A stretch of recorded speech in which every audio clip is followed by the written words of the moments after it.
अरहंताणम नमो अरहंताणम नमो अरहंताणम।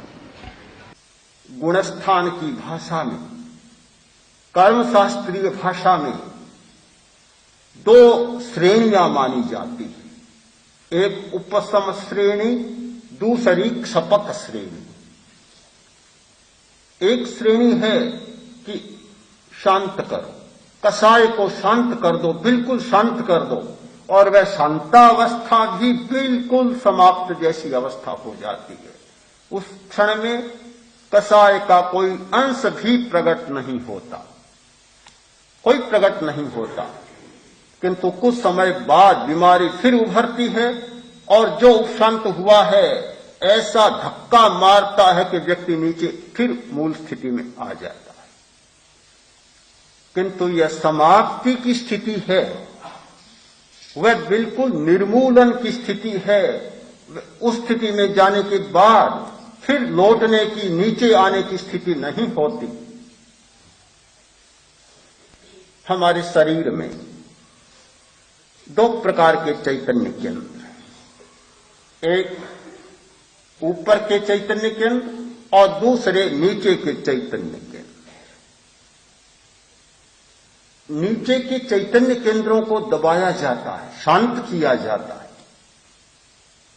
नाभि, जहां वृत्तियां जागती है, वृत्ति नाभि में जागती है, गुस्सा नाभि में जागता है, एड्रिनल ग्लैंड प्रभावित होता है और नाभि के आसपास गुस्सा जागता है। काम वृत्ति गोनाड में जागती है। ये है जागने के केंद्र, अभिव्यक्ति के केंद्र, जहां की वृत्तियां प्रकट होती है। काम की वृत्तियां, कसाय की वृत्तियां और सारी नीचे की वृत्तियां, ये इन स्थानों पर नाभि के आसपास प्रकट होती है। तो यह है वृत्तियों के प्रकट होने का केंद्र, किंतु मूल केंद्र नहीं है, उद्गम नहीं है।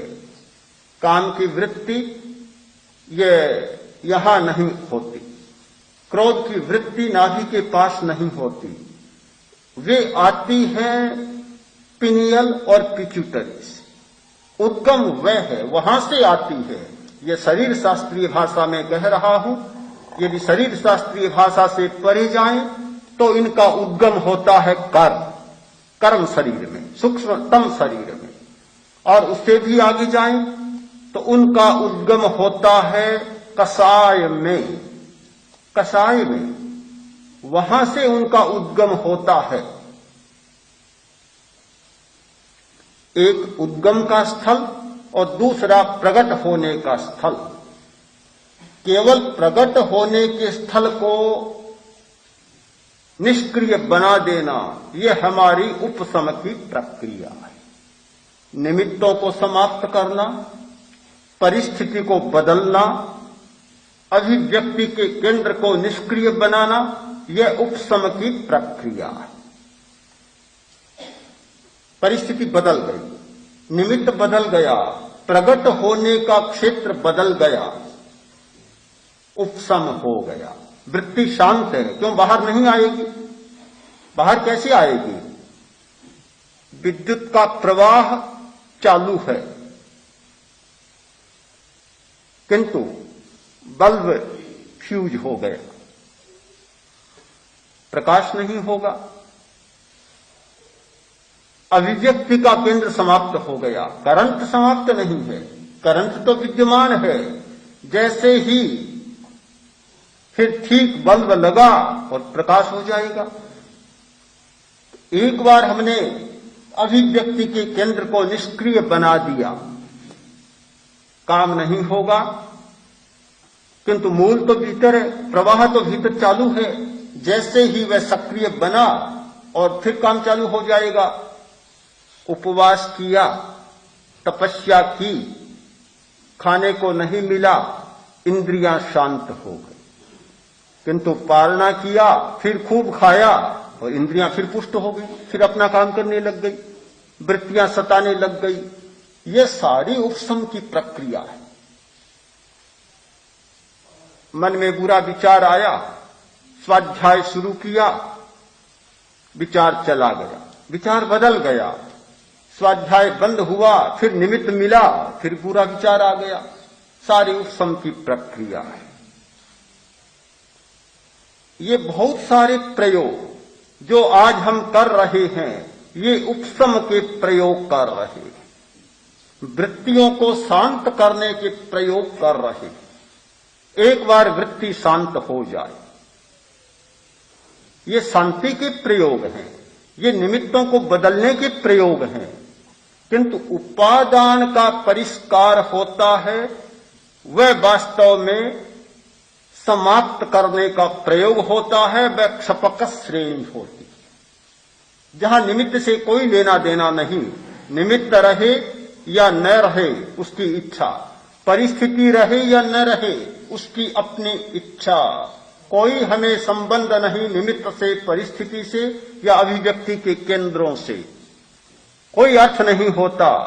जब उपादान को पकड़ लिया, उसको शुद्ध करना शुरू कर दिया, उसके दोषों को समाप्त करना शुरू कर दिया, तो सब कुछ हो गया।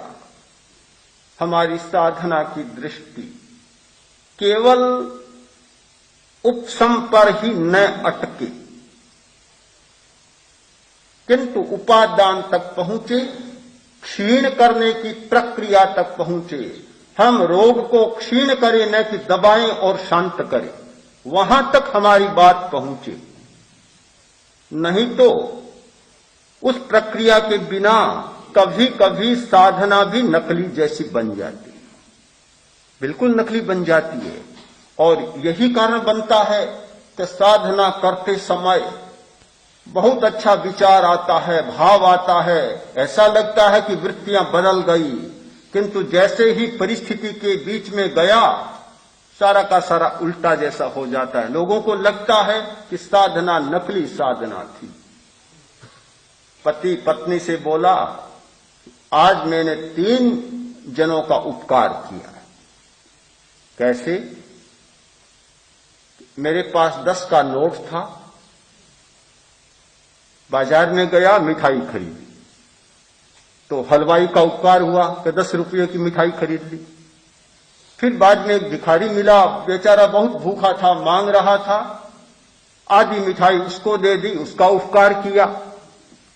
और मेरा नोट नकली था, वह भी चला गया, मेरा उपकार हुआ। 3 जनों का उपकार एक साथ।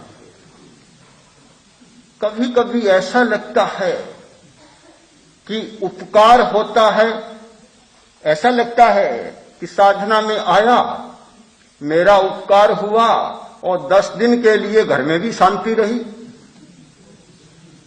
पीछे भी शांति रही, और यह भी लगा कि शिविर का भी उपकार हो रहा है, इतने लोग साधना कर रहे हैं, शिविर का भी हो रहा है, और लोगों ने देखा बहुत अच्छे आदमी बन गए।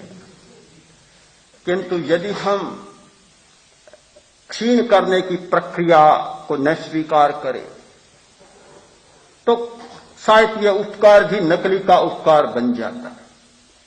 हम वास्तविकता को समझें, सच्चाई को समझें। जिस सच्चाई को जयाचार्य ने प्रकट किया है और जिस पर बल दिया है, वह सच्चाई यह है कि वृत्तियों को क्षीण करने का रास्ता अपनाएं। प्रश्न होगा, वह कौन सा मार्ग है जिससे वृत्तियां क्षीण हो? ये उपवास का, तपस्या का मार्ग, आसन करना, शरीर को साधना, श्वास को साधना, इंद्रियों का संयम करना, भोजन का संयम करना, स्वाध्याय करना, प्रशिक्षण लेना, क्या यह वृत्तियों को क्षीण करने का मार्ग नहीं है? यह क्षीण करने का तो मार्ग है, किंतु मूल को क्षीण करने का मार्ग इससे और आगे। मूल को क्षीण करने का यह है बिचौले को क्षीण करने का। बिचौले को तो समाप्त किया जाता है इससे, बिचौला भी बड़ा खतरनाक होता है। आज की दुनिया में दलाल जितना खतरनाक है, उतना कोई खतरनाक नहीं होता, चाहे किसी भी क्षेत्र में हो। राजनीति के क्षेत्र में भी दलाल बड़ा खतरनाक होता है। ये बिचौले बड़े खतरनाक होते हैं। स्थिति को, वास्तविकता को पहचान ही नहीं जा सकता। व्यापार के क्षेत्र में भी दलाल कितना खतरनाक आप सब जानते हैं। और धर्म के क्षेत्र में भी ये दलाल जो पंडित पुजारी होते हैं बड़े खतरनाक होते हैं। कभी मालिक से मिलने ही नहीं देते, क्योंकि उनको तो अपनी दलाली पकाना है। और भक्त सीधा भगवान से मिल जाए तो दलाल क्या करेगा? फिर वे लोग क्या करेंगे? तो बिचौलियों को मिटाना भी बहुत जरूरी है। हम जो उपाय करते हैं उनसे बिचौलिया तो जरूर समाप्त होता है। उपादान समाप्त नहीं होता, मूल कारण समाप्त नहीं होता, किंतु मूल कारण से ये जो बंध होता है कर्म का, राग का, द्वेष का, वह समाप्त होता है, क्षीण भी होता है, किंतु फिर भी मूल शेष रह जाता है। हमें वहां तक पहुंचना है ध्यान के द्वारा।